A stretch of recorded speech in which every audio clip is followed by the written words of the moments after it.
Aujourd'hui, on papote. Je vais répondre à toutes les questions que vous avez eu la gentillesse de m'adresser, parce que c'est vrai que les formats habituels des vidéos ne s'y prêtent pas forcément, et c'est bien dommage. Donc merci à tous ceux qui se posent des questions. Je vais essayer de satisfaire votre curiosité avec le plus de diligence et de concision possible, parce que vous allez probablement vous en rendre compte, je suis affreusement bavarde et mes propos sont souvent un peu éparpillés. Accrochez-vous, c'est parti.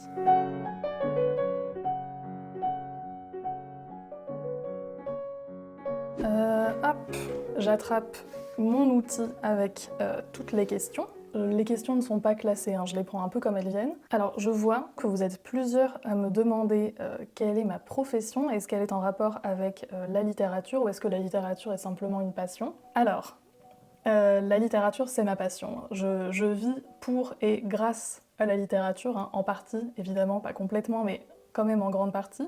Pour ce qui est de mon métier, alors j'ai travaillé plus ou moins en lien avec la littérature. J'ai été prof de français au collège, ce qui pour moi relève plutôt de la pédagogie que de la littérature. Et j'ai également été bibliothécaire, ce qui là pour moi relève plus du monde du livre et de la lecture publique, que réellement de la littérature, encore une fois. Ce sont des métiers qui sont intéressants en soi, mais voilà, on peut pas dire que la littérature soit réellement au cœur de leurs considérations, contrairement à ce qu'on pourrait penser de loin. Vous avez aussi été plusieurs à me demander si j'avais étudié les lettres à la fac et plus globalement quelles étaient mes études. Alors j'ai fait une prépa littéraire, puis je suis allée à la Sorbonne, où j'ai fait un master de recherche en littérature française, et après j'ai préparé l'agrégation, et j'ai eu mon CAPES. Et franchement, je ne peux que vous le conseiller si ça vous intéresse. C'était vraiment des années d'éclosion intellectuelle. Évidemment en termes de culture, parce qu'on découvre énormément de choses qui nous sont enseignées par des gens qui ont passé leur vie à les étudier. Et je trouve qu'on en ressort avec une capacité de travail et de réflexion qui sont franchement essentielles pour le reste de la vie. Après, la chose qu'il faut savoir avec les études de lettres, c'est qu'il y a beaucoup de débouchés. Simplement, il faut s'y préparer un peu à l'avance parce qu'il faut prendre la voie qu'il faut pour ne pas simplement se retrouver à pouvoir être prof ou prof. Et pour ceux que ça amuse, alors j'ai fait 3 mémoires. Le premier portait sur la vengeance dans Hernani, le deuxième sur le personnage de Nemo et notamment son influence romantique, donc chez Jules Verne, et le troisième, le bon gros bébé, sur l'influence de Corneille dans le théâtre de Victor Hugo, plus précisément dans les années 1830. CL 3991 me demande quel est le livre que je préfère et pourquoi. Alors mon livre préféré c'est Marie Tudor de Victor Hugo, qui est juste la meilleure pièce jamais écrite. Je pourrais développer pendant à peu près 3 heures, mais je pense que cette raison suffit en elle-même. Il me demande également pourquoi j'ai créé ma chaîne et ce que j'en attends. J'ai créé ma chaîne sous l'impulsion de l'homme, à qui je faisais part de mes lectures et je racontais voilà, mes petites réflexions sur la littérature, et au bout d'un moment, il en a juste eu trop marre et il m'a dit « Écoute, ce que tu dis c'est vraiment intéressant, je pense qu'il faut partager ça avec le monde, crée ta chaîne YouTube et ne m'en parle plus. » Je caricature un peu, mais franchement, dans l'esprit, c'était assez ça. Et malgré le degré de manipulation un peu mesquine qui se cachait derrière la création de cette chaîne, c'était en soi une très bonne idée. Et je suis absolument ravie de la partager avec vous aujourd'hui, parce que c'est un peu ce que je disais avant, la littérature c'est vraiment ce qui m'anime dans la vie, peut-être parfois un peu trop manifestement, et c'est un plaisir vraiment immense de pouvoir en discuter avec des gens qui sont aussi passionnés maintenant pratiquement toutes les semaines. Et ce que j'attends de la chaîne, ce que j'espère évidemment, c'est un jour de pouvoir en vivre, parce que ça permettrait d'avoir un travail qui soit réellement stimulant, intéressant. YouTube, c'est pas juste être chez soi à préparer ses petits trucs et à filmer en parlant à sa caméra, mais c'est aussi une activité qui est vraiment tournée vers les autres. Et on a tendance à voir la littérature, la lecture comme une activité personnelle et solitaire, alors que déjà ça n'a pas été le cas pendant des siècles et des siècles, et qu'on est tellement plus intelligent à plusieurs, c'est tellement mieux de partager tout ça, parce que ça nous montre aussi à quel point ce n'est pas un art assertif. Et c'est l'une des choses que j'aime le plus dans YouTube, c'est lire vos commentaires, voir vous ce qui vous a plu, ce qui vous a déplu, quels mots vous mettez sur parfois des sensations qui sont similaires. Et voilà ce à quoi vous, ça vous a fait penser, quel autre livre est-ce que vous me conseillez. Je trouve que ça crée une émulation qui est saine et qui est malheureusement trop rare dans notre société. Et en ce moment, je réfléchis pas mal à tout ça, comme vous avez pu le constater, et notamment à des compléments que je pourrais vous proposer pour la chaîne. Je suis en train de me questionner sur peut-être la création d'un cercle littéraire, un espèce de club de lecture amélioré. Donc dites-moi si c'est quelque chose qui pourrait vous intéresser, si vous avez d'autres idées, Et aussi, si jamais ça vous intéresse, quelle plateforme est-ce que vous utilisez peut-être déjà? Je ne sais pas si c'est Patreon, Discord ou autre. Donc voilà, l'idée c'est aussi que la chaîne soit pas quelque chose de figé, mais quelque chose qui évolue et qui devienne protéiforme. Donc voilà, donnez-moi vos idées et construisons ça ensemble. Alors, nous avons David Wilson qui demande si je peux raconter l'histoire du nom de la chaîne parce que pour les étrangers, c'est vraiment pas clair. Alors je pense que pour les Français, c'est pas forcément clair non plus. Alors le nom de la chaîne vient d'une réplique dans La Panthère Rose. Alors je ne sais plus lequel parce qu'il y en a environ 15 000. Donc avec Peter Sellers qui à un moment, je sais plus pour quelle raison, est déguisé en Quasimodo. Parce qu'il va toujours chez la Joyeuse Père pour dégoter des costumes et passer, j'imagine, plus ou moins incognito. Et donc il se retrouve voilà, déguisé en Quasimodo, à gonfler sa bosse et à faire « Esmeralda, ça gargouille dans ma tête !» Voilà. Je trouve que l'imitation est pas trop nulle d'ailleurs.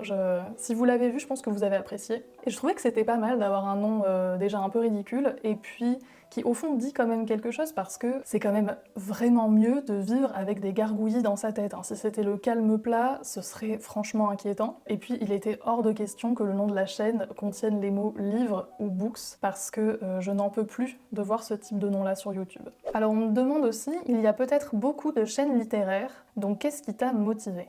Bon, je vous ai raconté la petite histoire tout à l'heure, mais c'est cette histoire de beaucoup de chaînes littéraires qui m'interpelle là. Il y a beaucoup de chaînes YouTube et il y a beaucoup de chaînes littéraires, c'est vrai, mais beaucoup ne veut pas dire trop. Et ce que j'aime avec YouTube, c'est notamment que chaque personne peut s'exprimer et peut exprimer sa singularité, et donc la singularité de ses lectures, parce que chaque personne a non seulement des goûts, mais aussi un parcours, une personnalité, et est donc différente des autres, et cela transparaît nécessairement dans les livres qu'elle choisit, la façon dont elle va en parler. Et voilà, et moi je suis ravie qu'on ait la chance d'avoir ça, parce que tous les spectateurs peuvent y trouver leur compte. Après, c'est vrai que moi, au moment où j'ai créé la chaîne, c'est pas quelque chose que je ressentais. Enfin, évidemment que je trouvais ça formidable, mais j'avais quand même l'impression que pas grand monde lisait les livres que moi je lisais et dont j'avais aussi envie de parler. J'avais l'impression que ce travail de recherche et d'idées de lecture et de livres qui ressembleraient à d'autres que j'avais pu aimer, je devais le faire toute seule. Et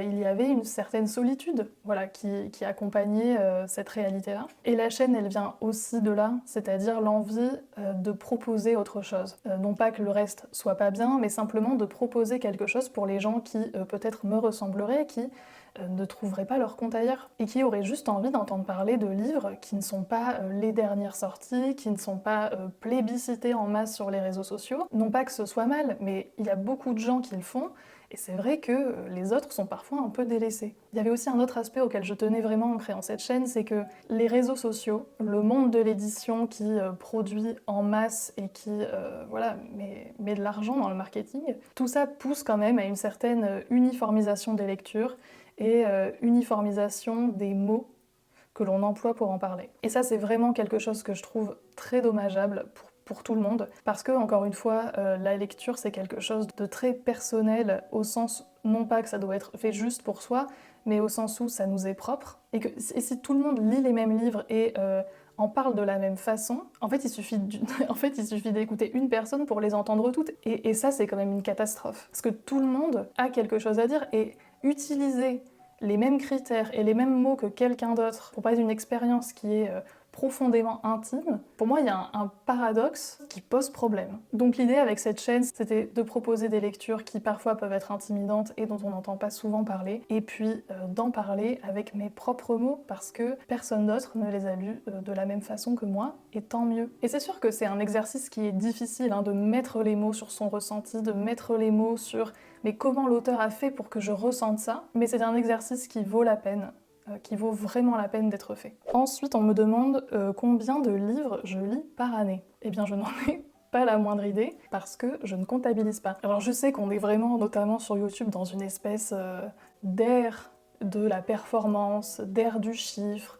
J'ai l'impression qu'on vit une influence anglo-saxonne avec des objectifs, des limites des Excel sur ses performances de l'année. Alors moi je trouve ça absolument atroce. Pour moi la lecture et la littérature ça n'est absolument pas tout ça. Après je comprends qu'on puisse se donner des petits défis et que ça nous donne un élan dans un quotidien qui parfois peut avoir d'autres priorités. Ensuite Nicolas me demande Que penses-tu de lire des livres réputés pour en retirer une reconnaissance sociale, sachant que ça peut être une porte d'entrée qui évolue en réel intérêt? En toute franchise, je comprends tout à fait l'idée et effectivement ça peut avoir des conséquences positives tout à fait formidables si ça peut vous pousser à découvrir la lecture, découvrir la littérature et peut-être lire des livres vers lesquels vous ne seriez pas allé parce que ils sont un peu impressionnants, mais vous vous dites «Ah, mais si on me voit lire ça dans le bus, on pensera que je suis intelligent et je me sentirai voilà, un peu valorisée.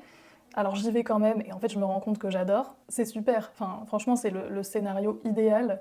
Ce qui me pose davantage problème, c'est quand elle pousse les gens à lire des livres mal. C'est-à-dire à lire vite, à lire sans se poser de questions, à lire sans forcément chercher réellement à apprécier ou à comprendre, autrement dit à lire pour lire, sans juste se demander si on aime ou ce que le livre est en train de nous dire et est-ce qu'il nous parle. Franchement, je vois pas ce que la personne en retirerait. J'ai l'impression d'être extrêmement confuse.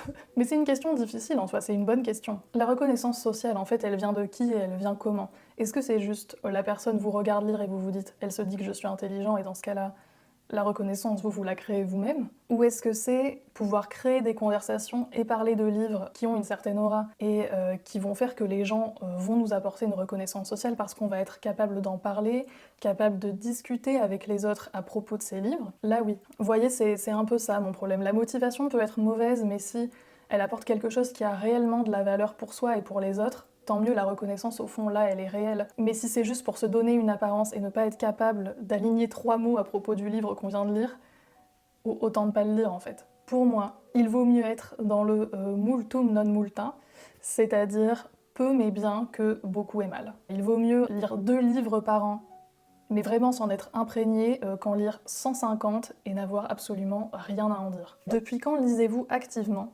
Je suis assez impressionnée par votre maturité en tant que lectrice et votre régularité, et je me demandais si c'était dû à un éveil à la littérature ayant eu lieu très tôt. Nous avons à peu près le même âge, et pourtant je me sens à la traîne face à des lecteurs aussi chevronnés. Non. Alors déjà non, vous n'êtes pas à la traîne. La lecture, c'est un parcours que l'on construit année après année, hein, que l'on construit soi, aussi avec les autres, et c'est un parcours qui est personnel, et vous n'êtes pas à la traîne. C'est sûr que la littérature, c'est tellement vaste, il y a tellement de choses merveilleuses à découvrir dans tous les sens, qu'on peut se sentir un peu écrasé, et voilà, juste intimidé par la masse. Et c'est vrai que, en plus, parfois, il y a des gens qui donnent l'impression que on ne peut pas lire Bidule tant qu'on n'a pas lu Bidule, qu'on peut pas lire tel livre tant qu'on n'a pas lu celui-là. C'est sûr que plus on lit, plus on voit les influences réciproques, et que certains, en fait, avec leurs livres, répondent à d'autres, mais ça c'est du bonus. Vous êtes tout à fait capable de comprendre un livre que vous prenez un jour comme ça et que vous ouvrez. Il n'y a pas besoin d'avoir fait une thèse sur chaque livre pour pouvoir les lire et les apprécier. Et peut-être que sans avoir telle ou telle connaissance, on passe à côté de certains livres, mais c'est pas grave, il y en a tellement des biens. La littérature, c'est tellement chouette, c'est tellement vaste, c'est pas grave s'il y a des ratés. Il faut arrêter de s'obliger à vouloir tout comprendre, tout savoir, tout bien faire. Il n'y a personne qui est là pour vous juger. C'est un peu cette question de reconnaissance sociale, mais au fond, tout le monde s'en fiche de ce que vous faites. Donc faites-le pour vous et faites-le bien pour vous. Pour répondre à la question initiale, depuis quand lisez-vous activement? Alors moi, je lis activement depuis à peu près le Master 2, parce que ça a été un moment où j'ai vraiment dû me plonger dans les œuvres, et je me suis rendu compte que la littérature, ça pouvait vraiment ouvrir l'esprit, apporter des réflexions, faire grandir en tant que personne, et que c'était pas simplement un passe-temps, comme on dit, ah moi c'est mon hobby, tant mieux, hein, mais ça peut être tellement plus. Et à partir de là, j'ai eu envie de tout découvrir. Parce que je suis curieuse et parce que chaque livre sème un peu des indices. J'ai l'impression que dans chaque livre, il est question d'un autre livre ou d'un autre auteur. Ou quand on... Alors moi, j'adore les notes et les dossiers, les préfaces et compagnie. J'ai l'impression en fait qu'il y a plein de trésors et qu'il y a tellement de livres qui peuvent parler à mon âme. Voilà, je suis en quête de ces livres qui font la personne que je suis petit à petit. Et certains auteurs, à force, deviennent aussi des amis. Je sais que j'ai l'air folle quand je dis ça, mais c'est vrai, on crée aussi une proximité avec les auteurs qui fait qu'ils nous accompagnent au fur et à mesure des années, même s'ils sont morts depuis 300 ans. Et c'est aussi ça la littérature. C'est ne jamais être seul et très souvent être en bonne compagnie. Alors ensuite, on me demande quel est le livre qui m'a donné le goût de la lecture. Ça me fait rire parce qu'en général, les gens, quand on leur demande ça, ils ont une réponse toute prête, toujours très édifiante, qui limite nous tire un peu la larme à l'œil, vous voyez. Et moi, j'en ai pas. J'ai ni réponse ni livre. J'ai toujours aimé les livres en tant qu'objet et en ce qu'ils nous permettent d'aller vers d'autres mondes, déjà avec les images quand on est enfant. Mais voilà, j'ai jamais été une grosse lectrice, je lisais ce qu'il fallait et un peu plus, mais c'est vraiment, comme je vous disais, au Master 2 que le monde a explosé. Quel livre conseillerais-tu à quelqu'un qui a été dégoûté par la lecture lors de ses études? Alors déjà, je suis sincèrement désolée pour toi. Franchement, je pense pas qu'il y ait de livres miracles, de livres qui seraient accessibles, pour tout le monde, génial pour tout le monde. On est tous si différents, c'est ce qui fait aussi l'intérêt des discussions, de se parler et de croiser d'autres lecteurs, c'est qu'on est tous différents. C'est pour ça que mon conseil, et c'est le même pour ceux qui voudraient se mettre au classique, c'est simplement d'aller dans une librairie, d'aller dans une bibliothèque et de choisir un livre qui nous fait envie. Un livre dont la couverture peut-être nous appelle, parce qu'on la trouve jolie, parce qu'on la trouve intrigante, de regarder le résumé et de se dire « Ah tiens, dans ce résumé, il y a des clichés, il y a des types d'intrigues, il y a des types de personnages qui ont l'air d'être ceux que j'aime, peut-être dans les films, peut-être voilà, simplement ailleurs. » Et voilà, et d'essayer, apprendre à se connaître, essayer de trouver un livre qui nous fait envie, qu'on aura envie de lire, juste ne serait-ce qu'en le regardant. Après, mini conseil technique, commencez par lire un petit moment. Essayez de ne pas lire juste 2 pages, puis 2 pages, puis 2 pages. Mais essayez quand même au début de lire suffisamment pour pouvoir rentrer dans le livre, mettons peut-être une demi-heure. Et deuxième conseil technique, ne pas se fier à l'épaisseur du livre, surtout si c'est un classique. Certains classiques vont être énormes et beaucoup plus faciles que d'autres qui sont très petits. Donc voilà, lisez les quatrièmes, regardez les couvertures, prenez quelque chose qui vous fait envie, peu importe le nombre de pages. Ensuite, on me demande combien de temps je lis au quotidien. C'est extrêmement variable, hein. Je peux lire, je pense, de 0 minutes à 3 heures. Ça dépend de plein de choses et évidemment qu'il y a parfois des priorités dans la vie qui font qu'on ne peut pas lire. Ça me manquera forcément, mais parfois c'est juste pas possible, hein, quand on déménage, qu'il faut faire les cartons, déplacer les cartons, replacer les cartons, ouvrir les cartons, nettoyer, nettoyer, nettoyer. La douleur est récente, mais disons sinon en moyenne, ça doit être entre plutôt 10 minutes et 1 heure et demie. Envisages-tu des vidéos avec d'autres youtubeurs dans le milieu littéraire? Moi j'aimerais bien, après on peut pas dire que je croule sous les propositions, il y a plein de chaînes YouTube que j'adore et plein de gens qui font un super travail. Voilà, mais pour faire une collab, c'est vrai que voilà, j'ai mes petits candidats, des gens avec qui je pense qu'on pourrait créer une discussion qui soit littéraire et dont j'espère on pourrait retirer quelque chose en tant que spectateur. J'ai pris 2 minutes pour faire ma liste, donc pour moi il y a Eve Antonoff qui fait une thèse sur les autrices romancière, décadente, et il y a une notion d'influence dans l'histoire aussi. Bref, je suis pas encore très au point, mais elle en parle 1000 fois mieux que moi. Et voilà, c'est quelqu'un dont j'apprécie beaucoup l'approche, l'état d'esprit. Je trouve qu'elle est drôle, elle est intelligente, elle est fine. Évidemment que j'ai envie qu'on collabore. Voilà, je peux aussi l'épouser si jamais elle est d'accord. Ensuite, toujours dans les littéraires, il y a l'écrivaillon. J'aime énormément ses shorts dans lesquels il fait des mises au point. Ça a l'air très sec dit comme ça, mais il fait ça avec beaucoup de talent. Il fait des mises au point sur la manière dont on aborde les œuvres, sur les termes que l'on emploie, les concepts que l'on mobilise, et parfois les bêtises énormes qui sont dites. Et je trouve qu'il remet tout ça à plat avec humour et clarté, ce qui est vraiment pas évident. Toujours dans les littéraires, il y a bien entendu Antastasia, hein, qui est un pilier de YouTube depuis longtemps et qui fait un excellent travail année après année. Voilà, ce serait un plaisir et un honneur de discuter ensemble dans une vidéo. Et puis il y a Margorito qui me donne toujours envie de lire.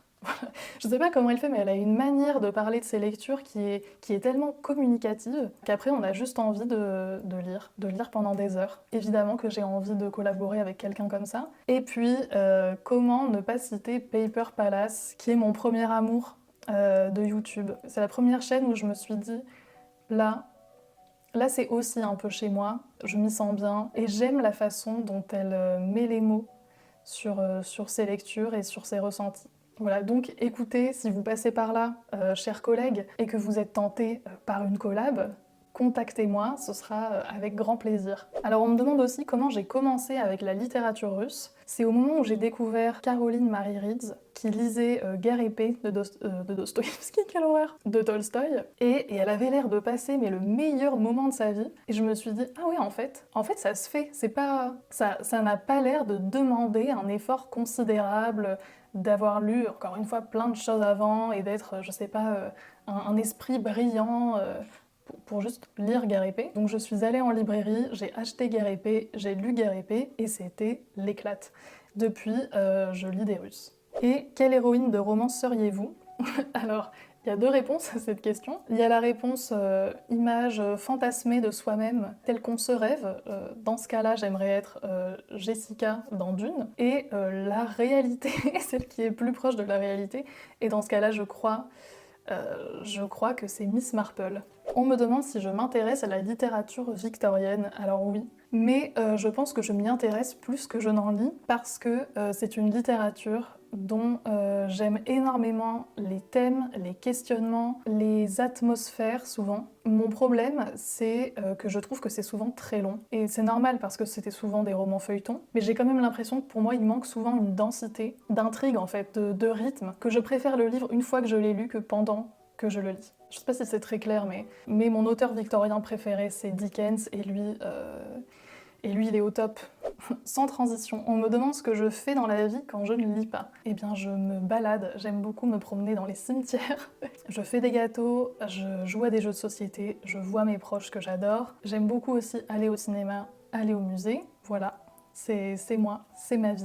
On me demande ce que j'utilise comme marque-page. Est-ce que c'est un objet spécifique ou est-ce que c'est un simple bout de papier? Alors ça varie. En général, moi j'utilise soit les quelques marque-pages un peu jolis qu'on m'a offerts, soit ceux de la librairie que le libraire donne à chaque fois. Je fais du tri régulièrement. Et voilà, j'avoue que le post-it jaune bien moche, il est quand même régulièrement utilisé aussi. Le seul critère qui compte, c'est que le marque-page ne dépasse pas du livre. Ça c'est rédhibitoire. On en vient aux deux questions qui sont revenues assez massivement. Quels étaient mes auteurs préférés et mes livres préférés? Alors les deux mériteraient une vidéo pour que je puisse développer et voilà, juste vous expliquer pourquoi. Et elles sont prévues, donc je vais vous faire ici la version liste sèche. Comme ça, vous avez quand même une partie de la réponse, mais la FAQ ne durera pas 3h30. Donc mes auteurs préférés, j'en ai plein.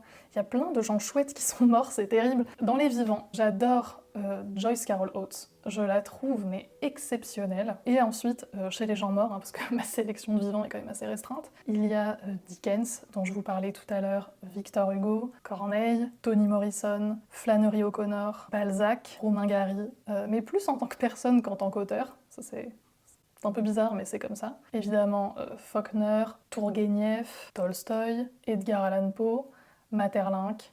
J'aime beaucoup Edith Wharton, de plus en plus. Franchement, je pense qu'elle est en train de prendre sa place. Elle fait son trou. Et puis Tennessee Williams, je sais pas pourquoi il était parti. Voilà, en gros, alors c'est absolument pas une liste exhaustive, c'est vraiment la liste aujourd'hui, maintenant. Et vous aurez bientôt une version étendue de cette réponse, mais au moins vous avez quelques pistes sympas si jamais vous ne les connaissez pas. On en vient à la question sur mes livres préférés qui sont globalement des classiques, sans surprise. On m'a demandé le top 5, le top 10. Je vais vous donner mon top 5, qui n'est pas classé et qui peut être assez différents demain, mais disons que ce sont ceux qui me viennent spontanément aujourd'hui et qui, je pense, sont quand même très souvent à cette place-là. Nous avons Marie Tudor, indéboulonnable, et puis Victor Hugo, quoi, donc Marion Delorme, Hernani, et puis Dickens avec L'ami commun, et Belle Fleur de Joyce Carol Oates, qui est un chef-d'œuvre gothique des années 70, qui est méchant, qui est cruel, qui est vraiment dans cet esprit américain du Sud, mais qui ne se passe pas au Sud. Mais on est vraiment dans cet héritage-là, et c'est intelligent, et ça donne des frissons, et c'est formidable. C'est un joyau noir. Globalement, ce sont des livres dont j'ai déjà parlé dans d'autres vidéos, donc vous avez déjà des choses à aller regarder si vous voulez en savoir plus. Mais pour Joyce Carol Oates, j'ai écrit en fait une vidéo dans laquelle je vous explique pourquoi ce livre est un chef-d'œuvre, et je ne l'ai jamais filmé. Donc si jamais ça vous intéresse, écoutez, dites-moi en commentaire et je m'exécuterai. Voilà, je crois que je n'ai pas oublié de questions.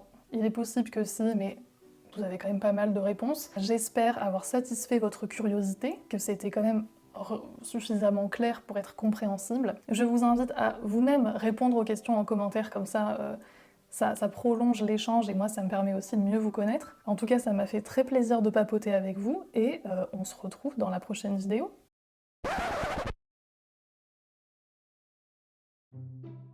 Pour ne pas rater la suite. Ah oh putain, ça m'a fait trop peur. La vérité peine à se faire entendre et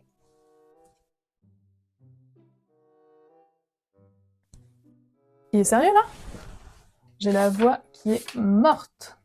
Elle a dit ciao les nazes, c'est parti. Ah, c'est du vieux thé froid dégueulasse là. Mais j'ai écrit si mal, c'est une catastrophe. Qu'est-ce que c'est que ce mot? 95, 96. Ah oui, j'ai mis des petits crochets. Oh là là, que la dame est organisée. Goutte au nez. Comme on est sur le haut du palmier. Je dis absolument de la merde. En fait, le ton est bancal. C'est comme s'il n'avait pas vraiment réussi à... Réussi. Il n'avait pas réussi. Elle a aussi voulu le faire cauchemarder. Cauchemarder? Putain, on est hyper mal parti, c'est l'enfer. C'est l'enfer. Mais aussi, ne jamais tomber dans le voyeurisme. Crotte. Alors qu'en réalité, il cristallise. Il cristallise. On passait du gothique avec Le Baron hanté de Joseph Sheridan Le Fanu, publié en 1870. On stage in my heels, it's where I belong, oh mama. Ça gargouille aussi dans mon bidou. Bon alors mon voisin est un peu en dépression ou en rupture ou je ne sais quoi. Il écoute la même chanson de variété chinoise en boucle toute la journée. Donc pitié qu'il se remette, qu'il trouve quelqu'un, ou je sais pas, juste qu'il profite de son célibat, mais qu'on passe à autre chose, ou au moins qu'il change de chanson. Mec, passe à autre chose, libère-nous. Zagarou.